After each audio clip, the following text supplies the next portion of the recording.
Dans cette vidéo, on va voir qu'est-ce que le développement personnel. La voie du développement personnel, le développement personnel c'est initiatique, c'est un cheminement qui nous permet d'harmoniser, de nettoyer, de débloquer, d'accorder. Et c'est une voie très longue qui n'a pas de fin en fait, mais qui permet de nous ajourner, de nous améliorer, de nous sentir de mieux en mieux, qui peut aussi un peu nous prendre la tête des fois. Mais c'est tellement intéressant qu'une fois qu'on a ouvert cette boîte de Pandore, on ne peut plus s'arrêter. Donc attention, cette vidéo est dangereuse parce que vous allez être sur le chemin de la voie du développement personnel. C'est ce qu'on va voir dans cette nouvelle vidéo.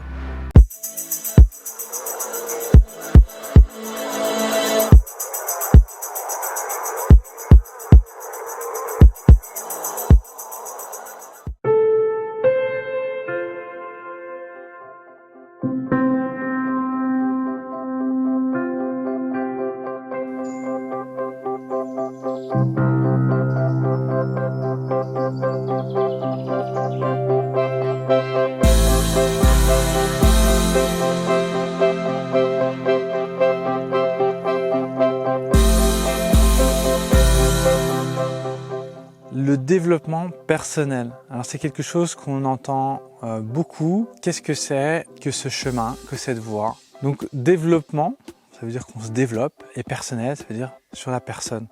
En fait, le développement personnel, c'est la compréhension profonde du fonctionnement de notre être, de notre corps physique, de notre corps énergétique, de notre corps émotionnel, de notre esprit, et de développer ses capacités, de comprendre mieux le fonctionnement pour pouvoir avoir une vie plus équilibrée, des relations plus saines, plus justes, et avoir conscience aussi de la raison du pourquoi. C'est-à-dire que souvent on est dans des situations, on ne comprend pas pourquoi, et le développement personnel nous donne en fait une réponse à ces questions, il nous donne une clarification.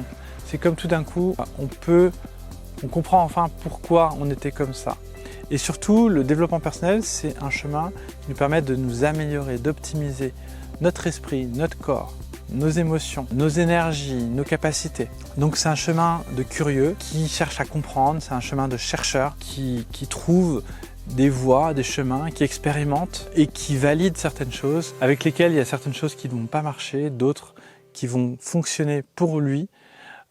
Et donc c'est vraiment un chemin qui nous amène dans de multiples univers, et le développement personnel est partout. Lorsque vous allez faire une activité sportive, c'est du développement personnel, parce que vous allez avoir une vie sociale, vous allez avoir, par exemple si vous faites du judo, des contacts physiques, vous allez faire partie aussi d'un groupe, vous allez peut-être avoir un rôle à jouer. Quand vous êtes en famille, vous faites du développement personnel, parce qu'on est confronté au groupe aussi, aux autres.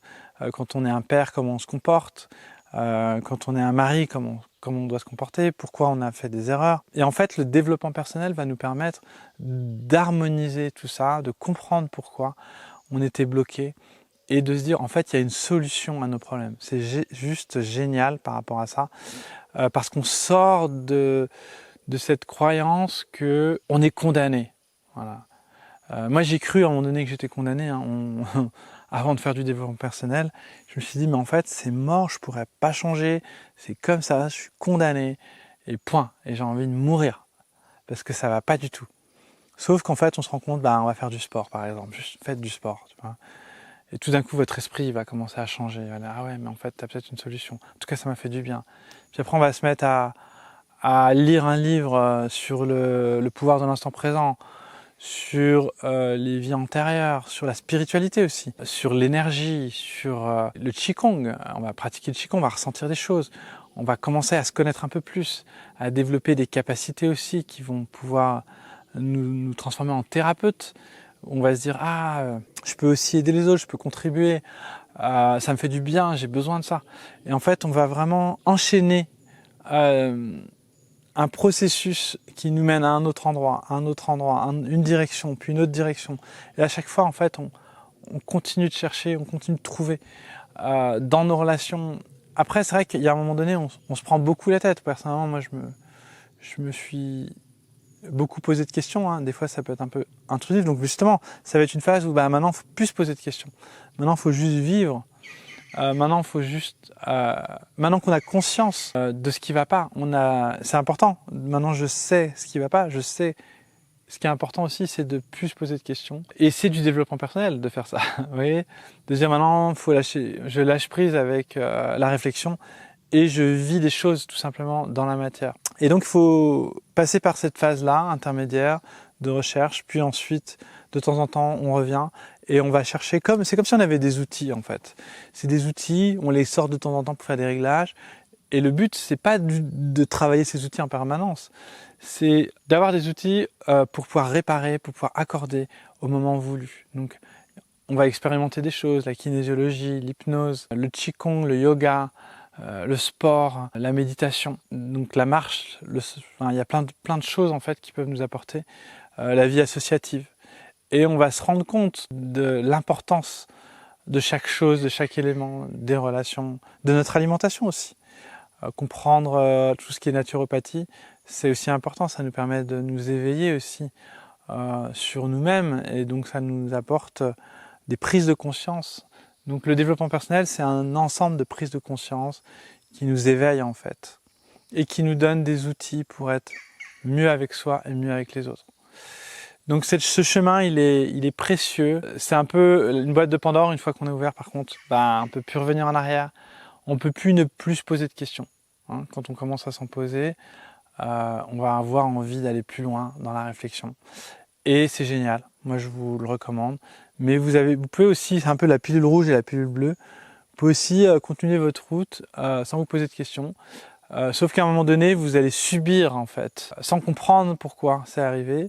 Alors que si vous avez vraiment pris conscience avant, vous allez comprendre chaque fois ce qui vous arrive et puis être une victime aussi de ce qui vous arrive. Parce que quand on n'est pas conscient, on se comporte comme une victime, on dit ouais c'est pas juste, c'est arrivé comme ça. Non mais tout est juste. C'est pour ça qu'après on prend conscience aussi de la spiritualité, des vies antérieures, du karma. C'est quelque chose qui devient assez concret et ça nous permet en fait de trouver un sens aussi à tout ce qui se passe et d'être dans l'acceptation et de développer justement ensuite la joie et l'amour intérieur.